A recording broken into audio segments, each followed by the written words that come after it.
Welcome to Martini Time, my happy time of the day. And what a day it's been. It's getting ready for Thanksgiving, and we have about 35 to 40 people coming tomorrow. They do bring food. And today is always that stressful day of last minute shopping and putting up tables and counting chairs and all of that stuff going together, and the tension builds and the stress amounts. And this will continue until after we eat, and then it's like, But for those who prepare the dinner, there's a lot of, it's like a wedding. I remember with the wedding that you have the preparation for when I photograph a wedding, you have the stress of the preparation, the bride getting ready. Don't let the groom see me. The flowers are late, and all of that little stressful stuff, and checking and wanting it to be perfect, And then there's the ceremony where there's a pause, there's stillness. And then there's the riot of the reception, the Mardi Gras of the reception. So Thanksgiving is like that. It's a little, particularly when you have the stress of the preparation. And then you have the joy of the eating. And then you have the relaxation, the drinks, the football, or whatever you do afterwards, kind of like the reception, where you're satisfied.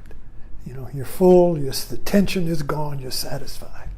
So I wrote the title to this talk today, Zen is Controlled Spontaneity. I'm not sure why I wrote that, but let's see.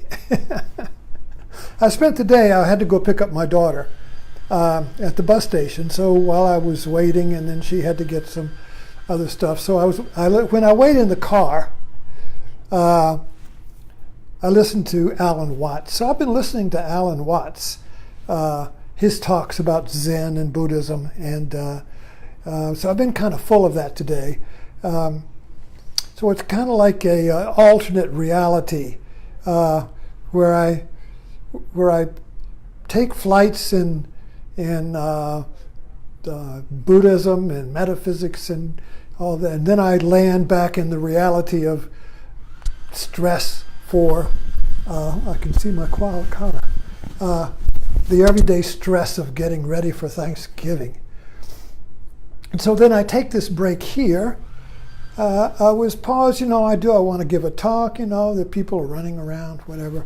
But then I had this urge to do this. For some reason, when I come here and talk to you, it's controlled spontaneity, in the sense that it's controlled because it's got this iPad, and I've got the time. I've got 15 minutes I allow myself, and but it's spontaneous. So I haven't written it out. So I discover that when I can create controlled spontaneity, I find my center. I find my Zen, so to speak, or my Buddha nature. Last night I talked about this Buddha smile. A Buddha smile is knowing, and knowing is spontaneous. The knowing that I'm talking about, the Buddha smile, is not knowing what you've learned, not knowing what Alan Watts said, remembering it and telling you what he said, or what I've studied, or whatever. The knowing, or the Buddha smile, is not from memory, so it's not the known. So when you speak from your heart spontaneously, there's a certain fearlessness that is required, because there's a letting go of the control of preparation. You prepare a talk or a class because you want to control it. And you usually do not handle when you are controlled and you have a lesson plan and a talk going. If there's interruptions or something spontaneously happens, it's usually a bother, or maybe it upsets you, or it knocks you off your center, or you feel upstaged, or you get irritated, or you go blah, blah, blah, blah, you give them a deer in the headlights, you freeze. You don't know what you were going to say next, in other words. So you're set off, you see, by spontaneous interruptions of your plan, of your expectations. So what happens if you are in that controlled spontaneity, which is kind of like where I am right now? Nothing can upset me because it's not planned. So if somebody were to walk in now, or if something were to happen, it would just be part of the spontaneous talk, you see. It would just be integrated. And this being able to integrate what happens into your life, you see, I think is what Zen is, in all of its manifestations. So Zen then is controlled spontaneity. It's learning how to be creative, but in a controlled way, so that you're not just a babbling idiot. You see, so it's a play or dance between control and spontaneity, and this is all actors, all comics, but especially comics do this. Improv, you see, because they are spontaneous on stage, and yet they have a control to it. It's a particular unfolding of their talk, you see.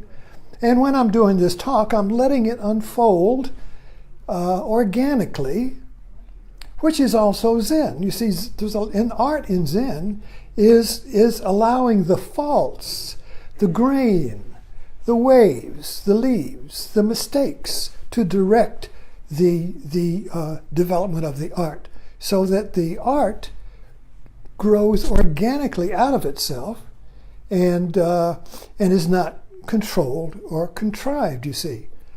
And so this talk then is kind of like my dramatization or my example of this controlled spontaneity, because it's kind of like growing organically as I talk, rather than from talking points or a plan. So we're looking at life then as being controlled spontaneity. Now, spontaneity also means love. It also means creativity. It means new. It's never existed before when you're spontaneous. And it's uncertain. You don't know what's going to happen.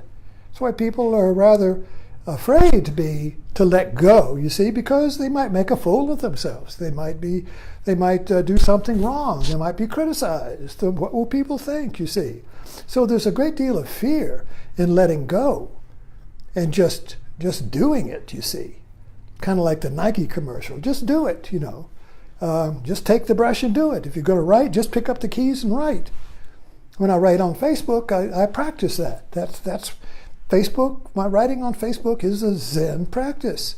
I practice controlled spontaneity. I have a topic, but then I'm spontaneous within the parameters or boundaries, you see, of that topic. So that means that the controlled spontaneity is creativity using the conditions that are given. So there's a randomness to it. MacGyver is a great metaphor for that. And all of our action heroes in the movies. Action heroes, when they're in a fix, the world just gives them a limb or a rock or whatever they need as they need it to make a tool or to get out of a fix or whatever. So they are in harmony with the world spontaneously. So that in a movie can create that. Indiana Jones was always getting out of a fix by whatever he needed just happened to be there when he needed it, in order for him to create a way out of the fix, you see. And of course, that was the whole theme of MacGyver. But that's controlled spontaneity. The situation is controlled, but you're spontaneous within it. You're creative within a controlled or a conditioned environment, you see. Because nothing exists without an environment. Nothing stands alone. Nothing exists without conditions, you see. So how do we become free within the conditional? How can we be unconditioned within the conditioned, you see? That is the question of Zen. and that is the discovery of Zen, as the discovery of being able to be unconditioned in the conditioned. Or as Jesus said, being in the world and not of it, you see. If we're one or the other, we miss the mark, you see. So anyway, that's it for today. Thanks for dropping in. Have a wonderful Thanksgiving. No stress. Just have fun. Thanks for dropping in.